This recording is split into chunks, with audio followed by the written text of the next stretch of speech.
Qual é a causa da nossa satisfação e segurança?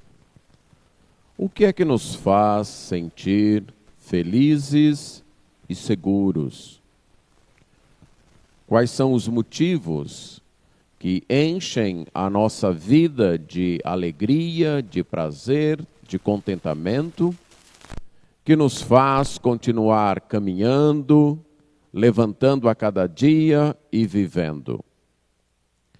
Se as respostas para estas questões não for Deus, seu reino e sua glória, nós podemos dizer que todas as outras razões são manifestações do nosso orgulho. Deus deve ser a nossa causa de satisfação e segurança. Quando outros fatores são a nossa motivação de alegria, de paz e de confiança, nossa vida está a caminho da humilhação, do rebaixamento e de outras manifestações disto, como depressão e desânimo, porque não passam de manifestações de nosso orgulho. A palavra de Deus nos diz que Deus julga e julgará todo orgulho humano. Deus julga e julgará todo motivo de satisfação e segurança que não for fundamentado nele. Um texto que declara isso é o de Isaías, capítulo 2, versos 6 a 22. Continuando então nosso estudo no livro de Isaías, chegamos agora ao capítulo 2, versos 6 a 22, e estes versículos dizem assim: Pois tu, Senhor, desamparaste o teu povo, a casa de Jacó, porque os seus se encheram da corrupção do Oriente, e são agoureiros como os filisteus, e se associam com os filhos dos estranhos. A sua terra está cheia de prata e de ouro, e não tem conta os seus tesouros. Também está cheia de cavalos, e os seus carros não têm fim. Também está cheia a sua terra de ídolos. Adoram a obra das suas mãos, aquilo que seus próprios dedos fizeram. Com isso, a gente se abate e o homem se avilta. Portanto, não lhes perdoarás. Vai, entra nas rochas e esconde-te no pó ante o terror do Senhor e a glória da sua majestade. Os olhos altivos dos homens serão abatidos e a sua altivez será humilhada. Só o Senhor será exaltado naquele dia. Porque o dia do Senhor dos exércitos será contra todo soberbo e altivo, e contra todo aquele que se exalta, para que seja abatido. Contra todos os cedros do Líbano, altos, muito elevados, e contra todos os carvalhos de Bazã. Contra todos os montes altos e contra todos os outeiros elevados. Contra toda torre alta e contra toda muralha firme. Contra todos os navios de Tarsis e contra tudo o que é belo à vista. A arrogância do homem será abatida, e a sua altivez humilhada. Só o Senhor será exaltado naquele dia. Os ídolos serão de todo destruídos. Então os homens se meterão nas cavernas das rochas e nos buracos da terra, ante o terror do Senhor e a glória da sua majestade, quando ele se levantar para espantar a terra.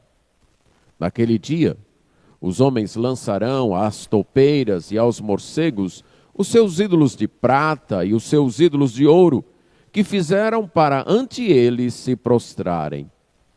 E meter-se-ão pelas fendas das rochas e pelas cavernas das penhas, ante o terror do Senhor e a glória da sua majestade, quando ele se levantar para espantar a terra.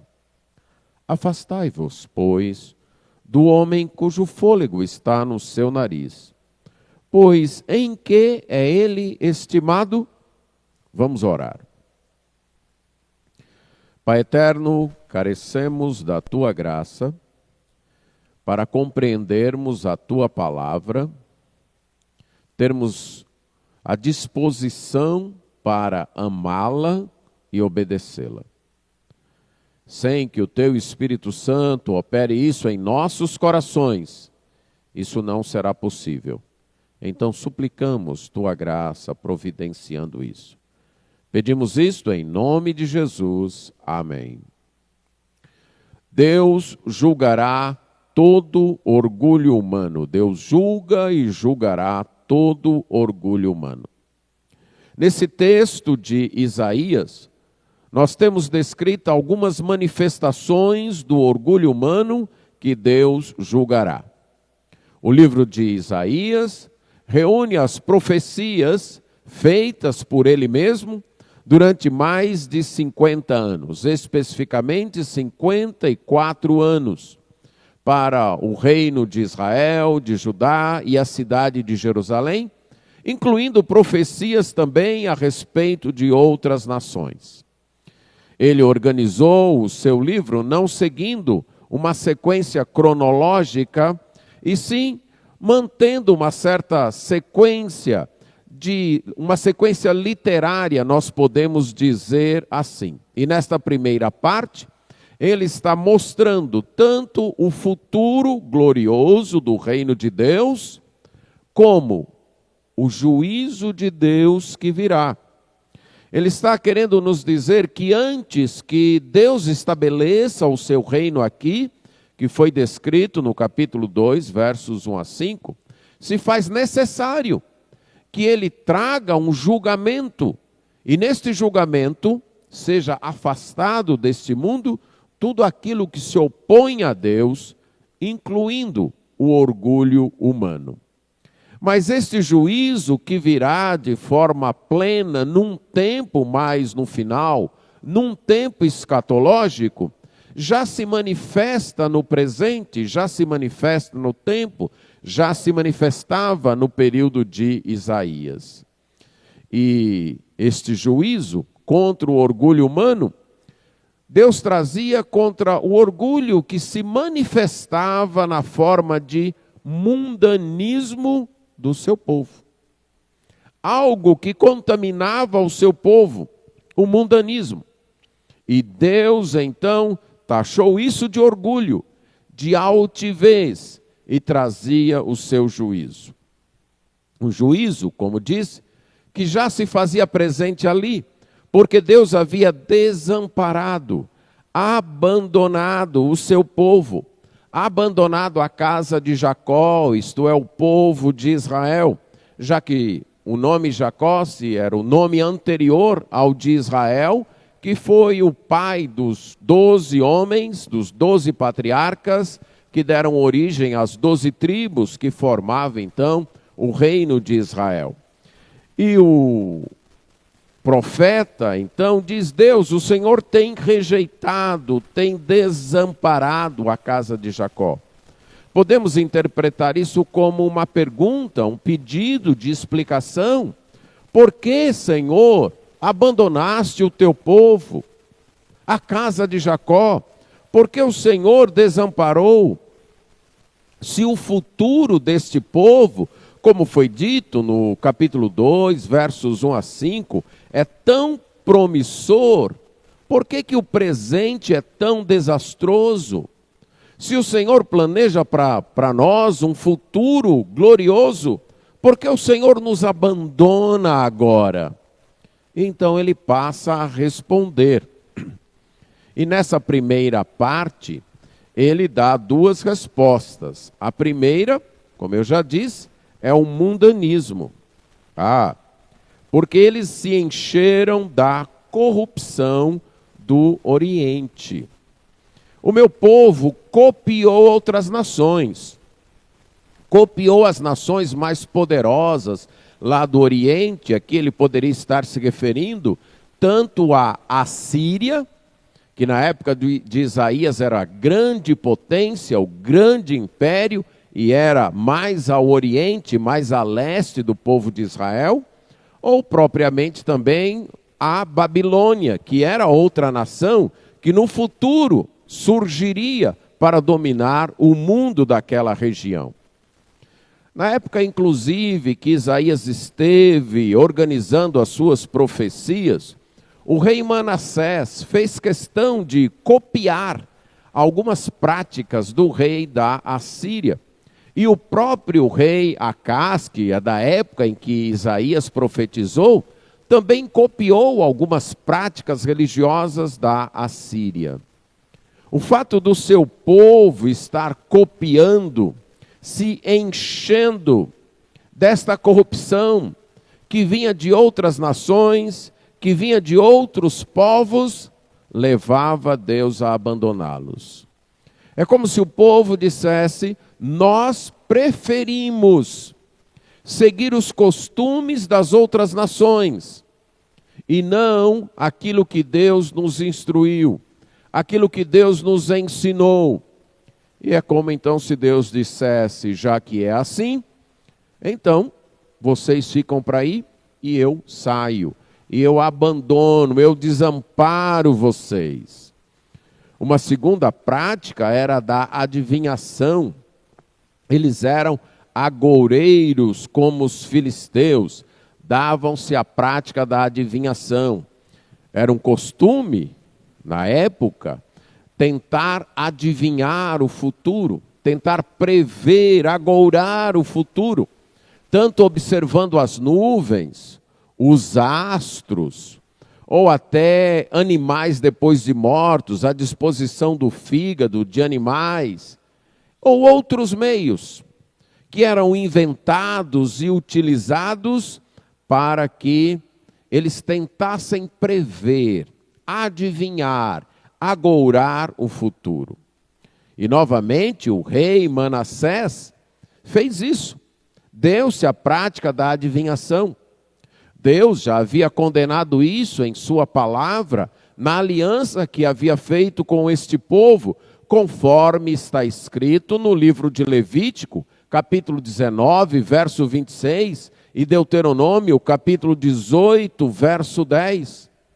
Inclusive, Deus associava essa prática à prostituição, conforme aparece no próprio livro de Isaías, capítulo 57, verso 3.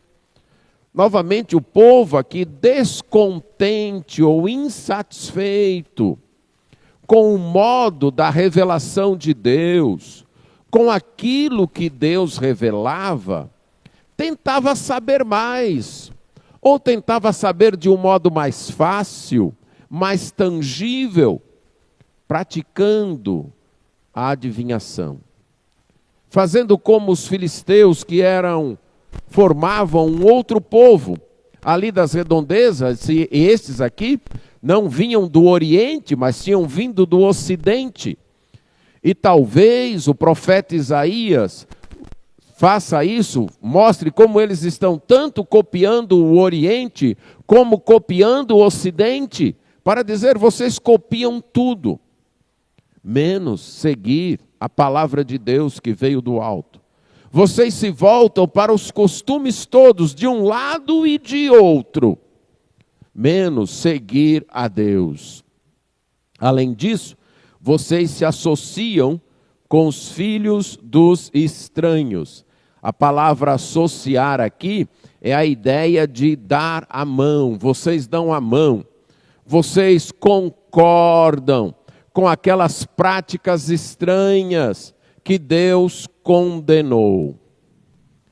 O interessante, quando a gente lembra do que foi dito anteriormente no capítulo 2, no início, é que Deus fala que quando o seu reino for estabelecido aqui, as nações serão atraídas para a instrução de Deus.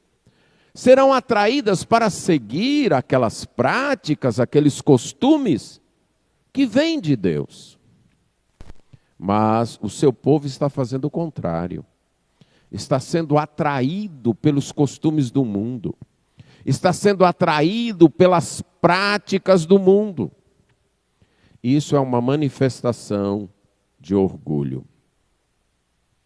Todas as vezes que nós deixamos os princípios da palavra de Deus e nossos olhos se encantam com as práticas do reino deste mundo. E quando nós falamos de mundanismo, nós queremos relembrar aquela explicação que já mencionamos na outra mensagem que pregamos hoje pela manhã, do tema que percorre as Escrituras, do enredo que é narrado na Bíblia, a narrativa que percorre toda a Bíblia, que é uma guerra, uma batalha entre dois reinos. O reino de Deus e o reino deste mundo. Por este mundo, nós não estamos nos referindo ao planeta Terra, e nem é a isso que a Bíblia se refere quando usa a palavra mundo neste sentido de oposição ao reino de Deus. Mas este mundo refere-se ao reino que se colocou em rebeldia com Deus. As pessoas que se rebelaram, se revoltaram contra Deus, que querem então destronar Deus, não querem que Deus domine sobre elas, como aparece no Salmo 2, de sacudir o domínio de Deus de si, de se livrar do domínio de Deus. Esta é a essência do mundanismo, a essência deste mundo, a busca por autonomia, a busca por determinar a partir de si mesmo, a partir da própria humanidade, o certo e o errado, o que se deve e o que não se deve fazer. Trata-se de uma rejeição aos princípios de Deus, aos valores de Deus, à revelação de Deus, e puxar para si mesmo o direito de definir, de determinar como eu posso e devo viver. Como deve ser minha vida. O que é certo e o que é errado para a minha vida, eu mesmo vou determinar. Esse desejo por autonomia, que surgiu lá no Jardim do Éden, e lá começou este reino em oposição a Deus, é uma manifestação de arrogância. É uma manifestação de orgulho. É o homem se considerando o centro da vida, o centro do universo. Ele mesmo então acha-se no direito de dizer isso é certo, isso é errado, isso é bom, isso é ruim. Isso é o que caracteriza em essência o mundanismo. E quando o povo de Deus fica encantado com isso, encantado com essas práticas, e passa a copiá-las, e passa a desejá-las, a seguir os parâmetros determinados pela cultura mundana, por esse senso de autonomia humano, está sendo arrogante, está sendo orgulhoso, está rejeitando o domínio de Deus, está dizendo, nós temos condições, nós temos a capacidade, nós temos o poder de definir o que é certo e o que não é. Isso é arrogância, isso é orgulho. E Deus julga e julgará a arrogância humana. Mas uma outra maneira que esse orgulho se manifesta é a confiança no acúmulo de bens, é no consumismo.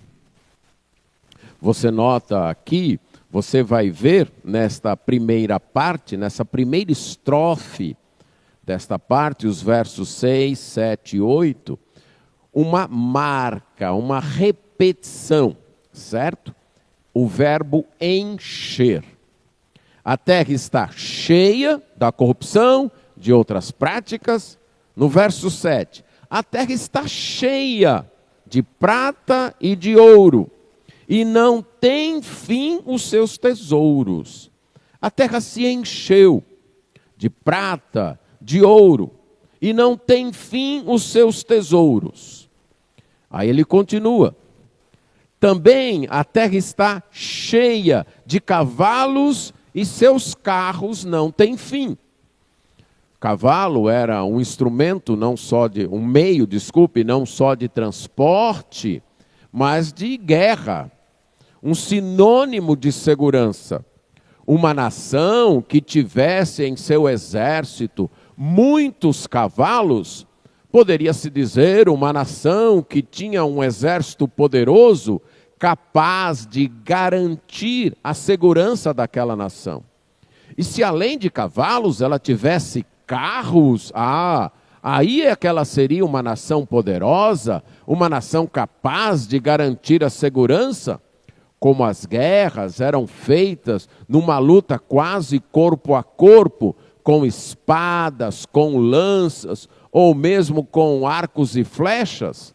Imagine então que no meio de uma batalha onde os soldados estivessem se enfrentando, um dos exércitos tivesse vários carros puxados a cavalos, em que os soldados então estavam mais alto com suas lanças, avançando sobre um outro exército que estivesse a pé, ou mesmo os arqueiros aqui estivessem mais altos para atirar as flechas. Esse exército levaria uma grande vantagem. E então o povo de Deus achou que a sua segurança estava nisso. E acumulou cavalos e carros sem fim. Então eles tinham muita prata, tinham muito ouro, os seus tesouros não tinham fim. Eles tinham muitos cavalos e os seus carros não tinham fim. Mas também estavam cheios de ídolos. É dito, também está cheia a sua terra de ídolos. E é interessante que agora Isaías quebra um pouco a retórica, a prática literária. Você percebe, a terra está cheia de prata e ouro e os seus tesouros não têm fins. A terra está cheia de cavalos e os seus carros não têm fins. A terra está cheia de ídolos. Agora ele não usa a expressão não tem fim. Adoram a obra das suas mãos. Isaías mostra aqui a tolice da idolatria. A idolatria é adorar as próprias realizações. É adorar o que é resultado das nossas próprias mãos. E ele até repete, adoram a obras das suas mãos, aquilo que os seus dedos fizeram. A sua manufatura. O homem produz alguma coisa e o que ele produz, ele passa a adorar. É um absurdo. Então, ele que fez aquilo, ele que criou aquilo, foi a sua capacidade, a sua inteligência que fez aquele objeto surgir e depois ele passa a adorar. Isto é um absurdo. A terra estava cheia de prata, de ouro, tesouros sem fins. Estava cheia de uma confiança na segurança dos recursos humanos, cavalos e carros sem fins. Estava cheia de ídolos, cheia de adoração, mas adorando suas próprias realizações. E aqui novamente um outro contraste com o reino de Deus que será instalado. Ao invés de buscar a instrução do Senhor, o benefício espiritual, eles estavam mais preocupados com as posses terrenas. Uma confiança nos armamentos ao invés de buscar a paz. Ao invés de buscar a Deus, confiando em seus próprios ídolos. Era uma terra cheia de tudo, menos de Deus. Menos da obediência a Deus. Menos de seguir a Deus. encontraram sua plenitude, sua satisfação nas coisas deste mundo, no reino deste mundo, naquilo que estava em oposição a Deus e não no próprio Deus. Isto é mundanismo. Quando nós buscamos nossa satisfação, nossa realização, nossa segurança nas coisas deste mundo, naquilo que está em oposição a Deus, nós estamos sendo arrogantes e orgulhosos. Quais são os motivos da nossa confiança? Quando é que você se sente seguro, tranquilo, satisfeito? É quando você está sendo aceito pelo mundo, quando você está andando de acordo ao que a maioria anda, quando há uma concordância entre você e a maioria das pessoas da sociedade, ou quando você está sendo aceito pela cultura, ou você está confiando em sua reserva financeira, o acúmulo de prata, de ouro, de tesouros. Ou você está confiando nas seguranças dos poderes deste mundo, nos exércitos, ou qualquer outro fator que produz, ou mesmo em suas próprias realizações. O que faz você sentir-se seguro e satisfeito? Onde você encontra a plenitude da sua vida? Aí no verso 9, Deus diz: por isso, a gente se abate e o homem se avilta, isto é, rebaixado, degradado, e tu não lhes perdoarás. Todos esses motivos contados anteriormente causam humilhação, causam rebaixamento e não segurança. Isso explica muito do desânimo, da ansiedade, do medo e até da depressão. A idolatria está na raiz de muitos dos nossos problemas psicológicos e emocionais. E por idolatria, baseado nesse texto, não estamos nos referindo apenas à idolatria, o ídolo religioso em si, uma estátua ou uma imagem religiosa, mas tudo aquilo que ocupa no nosso coração e na nossa vida o lugar que pertence a Deus. Tudo aquilo que, não sendo de Deus, nós confiamos para a nossa segurança e para a nossa satisfação.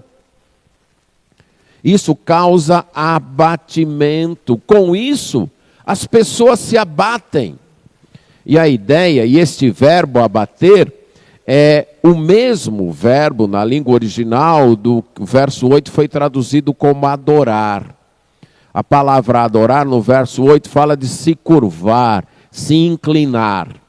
Os homens se inclinavam, adoravam os seus ídolos, as obras de suas mãos. E já que eles se inclinavam diante dos seus ídolos, eles também ficariam prostrados, abatidos, rebaixados. Por uma razão muito lógica. Tudo que nós adoramos é porque consideramos maior do que nós. Essa é a essência da adoração. Eu só adoro aquilo que eu considero, ou que eu vejo que é superior a mim, que ultrapassa o meu tamanho e a minha capacidade. Então, se eu adoro algo que é das minhas mãos, eu me considero menor do que aquilo, rebaixado, mais baixo do que aquilo. E como eu disse, aí muitas vezes está a raiz de muito dos problemas que tratam da estima própria, da ansiedade, da depressão. Nós passamos a ansiar, a confiar, a depender destas coisas e não de Deus. E aí, quando estas coisas se mostram frágeis, ameaçadas, incapazes de nos proporcionar a sensação de bem-estar e segurança, inapropriadas para nos garantir um futuro, nós trememos. A ansiedade nos domina, o coração treme. E nós começamos então a ficar rebaixados, degradados, humilhados. E aí ele diz, portanto, não lhes perdoarás. Esta expressão, não lhe perdoarás, literalmente é não levantarás. Tu não os levantarás.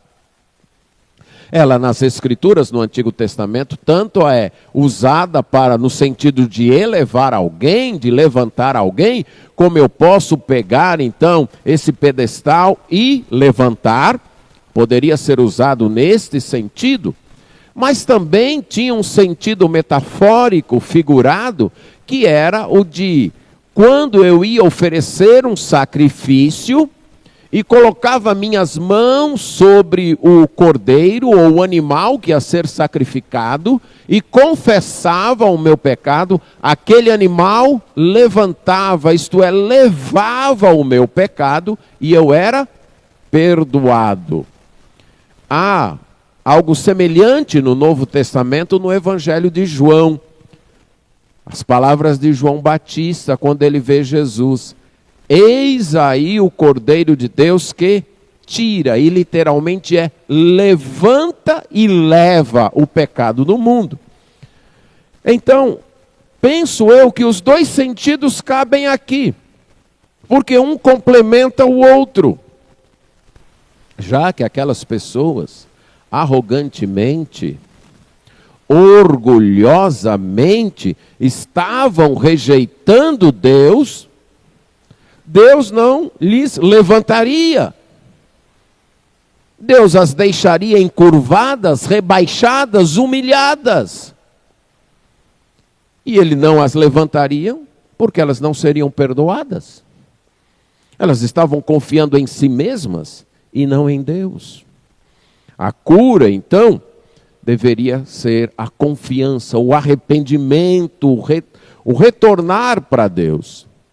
A recusa em confiar em Deus, de achar a plenitude de nossa vida em Deus, e procurar a satisfação nos recursos mundanos, nos padrões humanos, nos costumes desta vida. Isso impede a restauração e o perdão divinos. Precisamos então pensar no que está baseada a nossa satisfação e a nossa segurança. O que é que nos deixa seguros e satisfeitos na vida? A nossa aceitação social, os nossos bens, as nossas realizações, os nossos ídolos religiosos.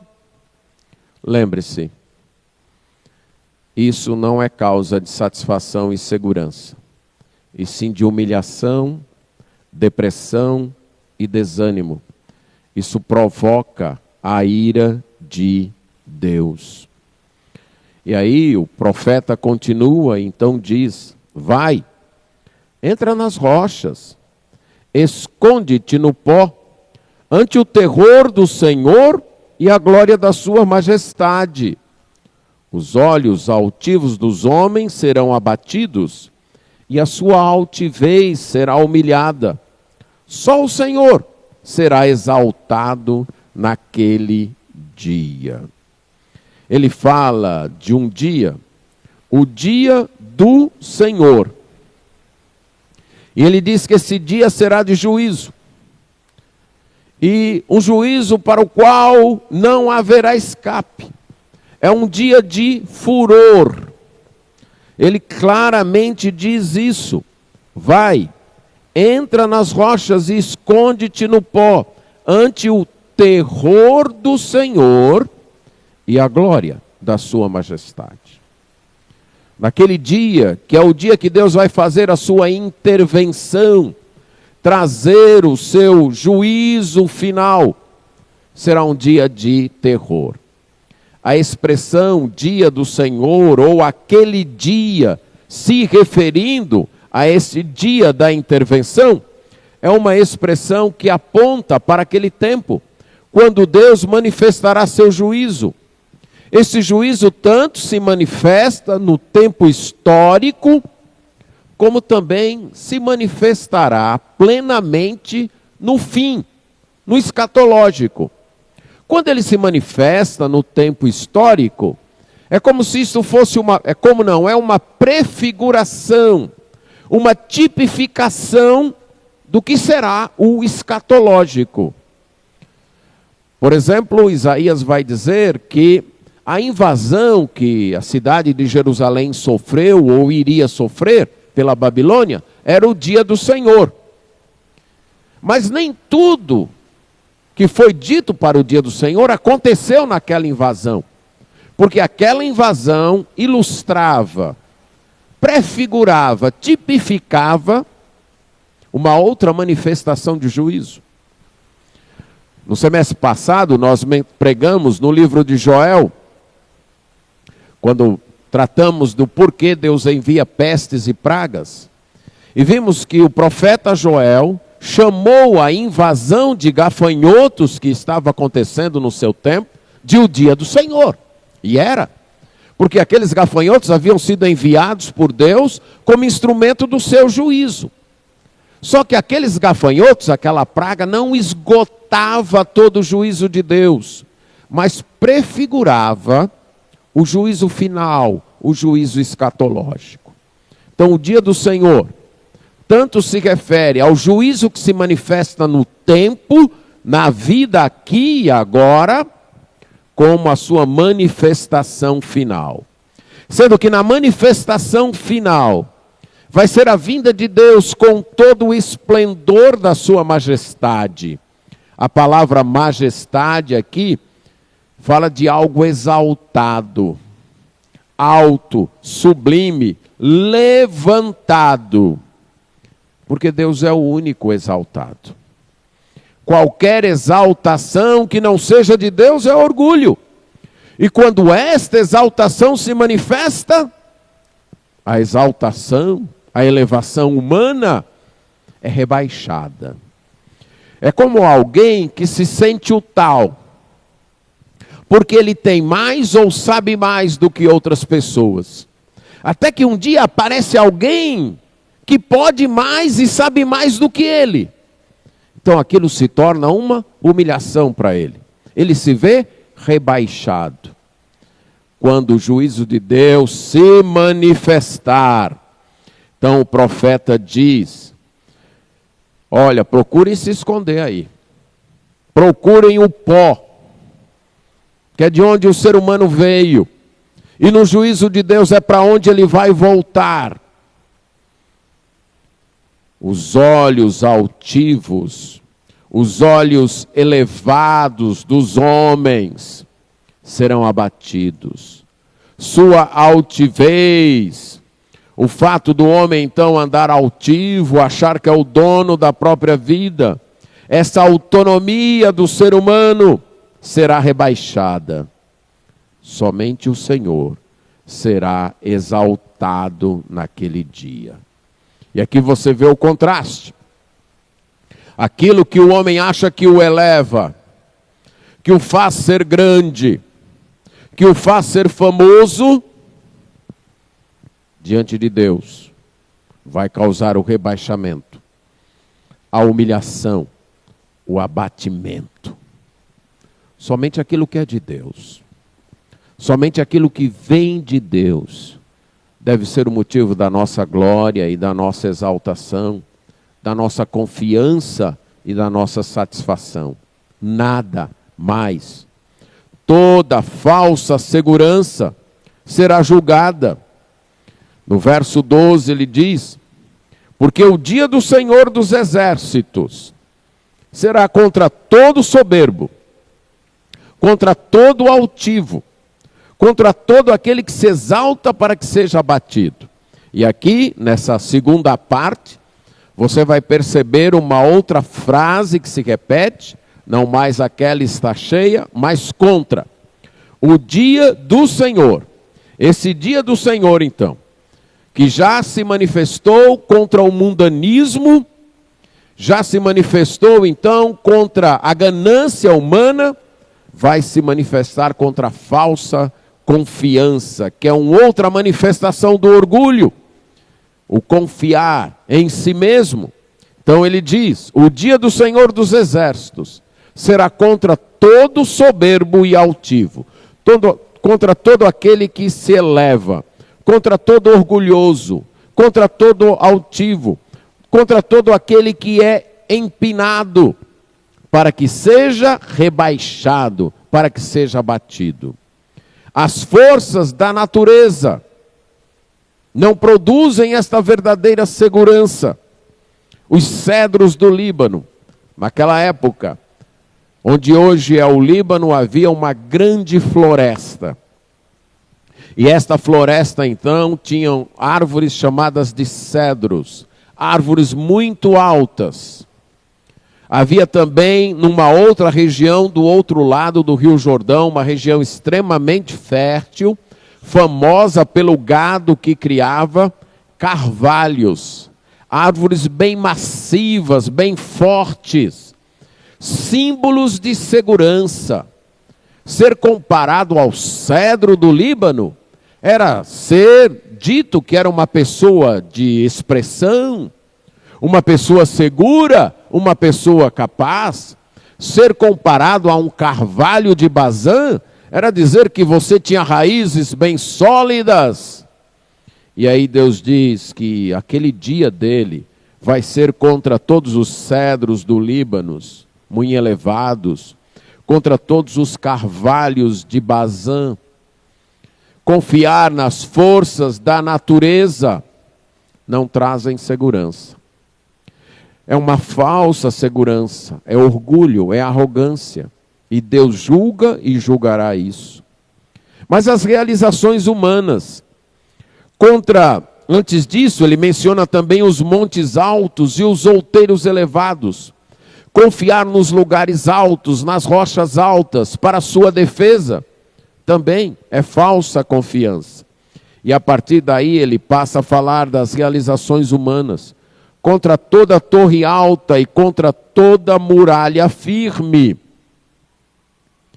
Torres, então, falam dos muros, as muralhas, as cidades eram muradas, e havia torres um pouco mais altas do que as muralhas, que permitia a alguém ver longe, ver bem distante, se havia um inimigo se aproximando. Algumas cidades ali de Judá e das redondezas tinham muros que chegavam a 15 metros. Você imagina um prédio de 5 andares. Então eram muros muito altos. E isso transmitia a sensação de segurança para quem estava dentro. Eu moro numa cidade que é toda murada, como se fosse um condomínio com muros muito altos, cercas eletrificadas, vigilância na porta e guaritas aí a cada tanto de metros, que permite uma completa vigilância. E as pessoas se sentiam seguras. Na Síria, mais distantes de Israel, havia muros de 21 metros e 30 metros de largura. O dobro aqui desse templo, só da largura das muralhas. Você imagina aí que seria uma pista aí, seria uma rodovia aí de umas 6 ou mais pistas. E muros de 21 metros. Então as pessoas se sentiam seguras com essas realizações. Mas o dia do Senhor será contra estas falsas seguranças. As realizações humanas não produzem segurança. Uma outra realização que ele cita são os navios de Tarsis. Contra todos os navios de Tarsis e contra tudo que é belo à vista. Por que ele cita os navios de Tarsis? Tarsis era uma cidade que ficava no extremo ocidente, já na Europa, talvez na Espanha. fundada e habitada pelos fenícios, que eram os reis da navegação ali no Mediterrâneo. E os seus navios eram os maiores da época. Esses navios eram considerados um verdadeiro trunfo do homem sobre a natureza. Mostrava a capacidade do homem de domar a natureza, especialmente o mar, que era tido como inimigo, revolto. Ah, pois nós conseguimos. Olha aí a nossa capacidade, olha aí o nosso poder. Fizemos navios que atravessam todo esse mar Mediterrâneo, vêm lá praticamente do outro lado do mundo. E nós temos também obras de arte que são belas à vista, que não são aprazíveis. O dia do Senhor será contra tudo isso. Tudo isso será abatido. Verso 17, nós voltamos àquele refrão que caracteriza muito essa sessão de Isaías. A arrogância do homem será abatida, sua altivez será humilhada, só o Senhor será exaltado naquele dia. Tudo aquilo que consideramos das conquistas humanas, fator de satisfação e segurança, é ilusão, é falho. Estamos vivendo um período que demonstra isso. Um dos fatores significativos do avanço da humanidade e que deu essa certa sensação de segurança foram as descobertas científicas, especialmente na área da saúde, da medicina, as vacinas, os remédios.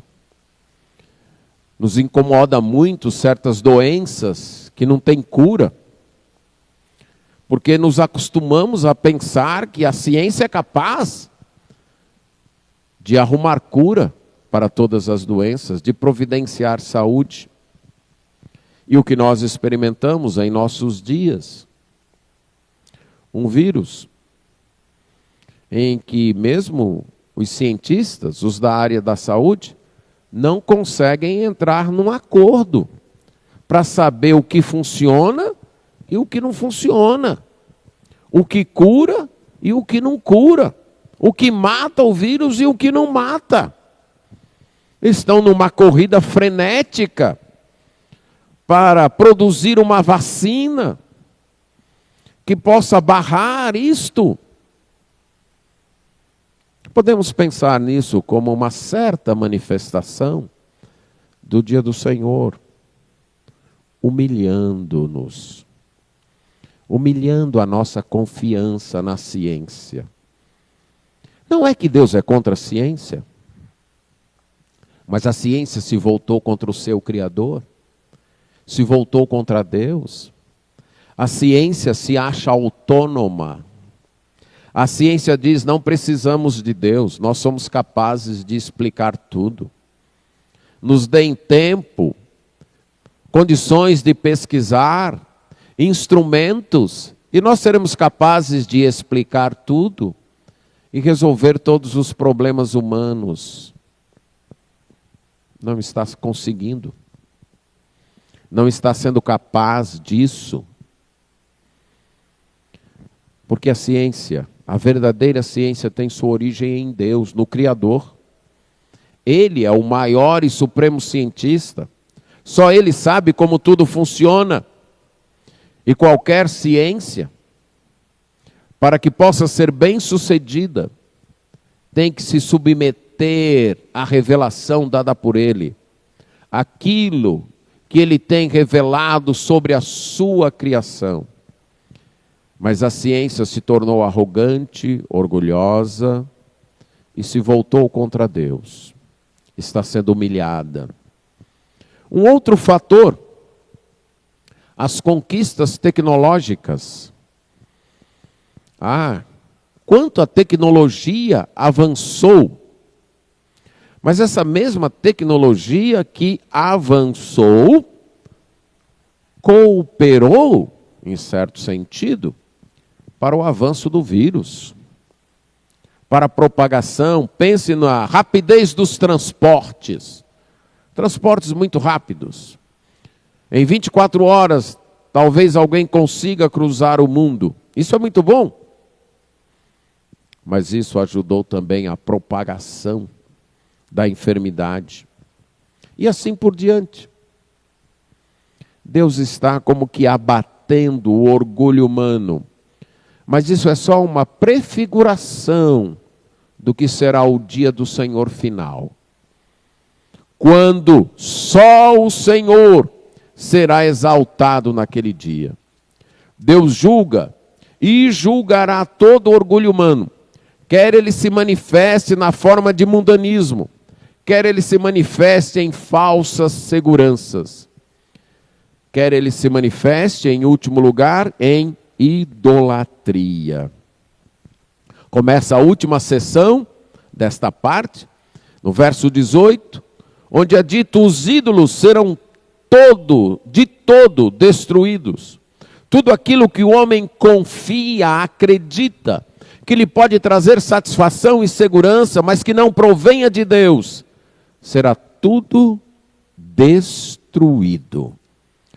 A palavra ídolos, que apareceu outras vezes aqui, literalmente é aquilo que não é de nada.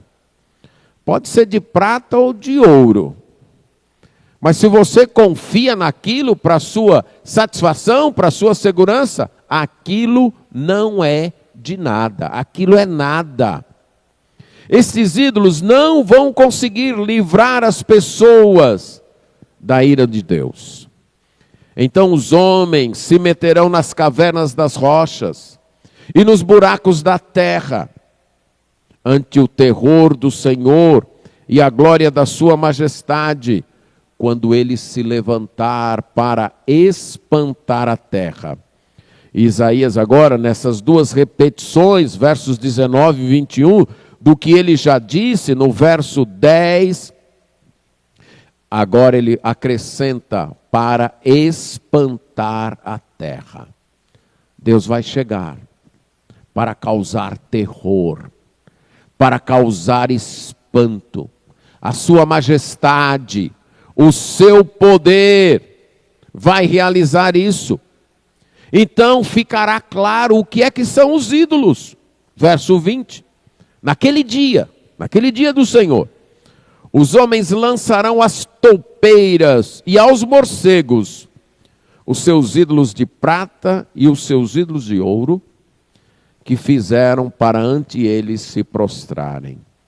Os ídolos vão se demonstrar claramente ineficazes. Imagine a cena.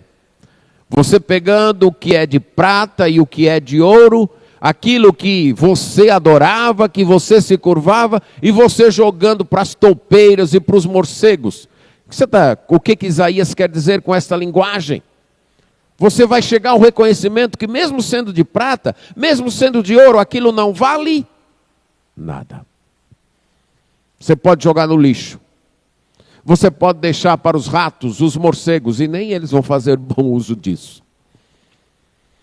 Tudo aquilo no qual nós confiamos, acreditamos, para providenciar nossa satisfação e segurança, que não provém do Deus vivo e do seu reino, é ineficaz, é nada.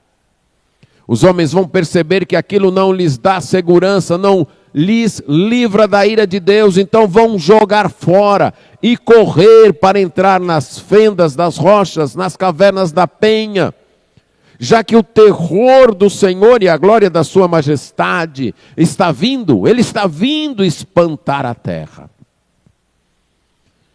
Não é seguro confiar nas realizações humanas, sejam inclusive realizações religiosas.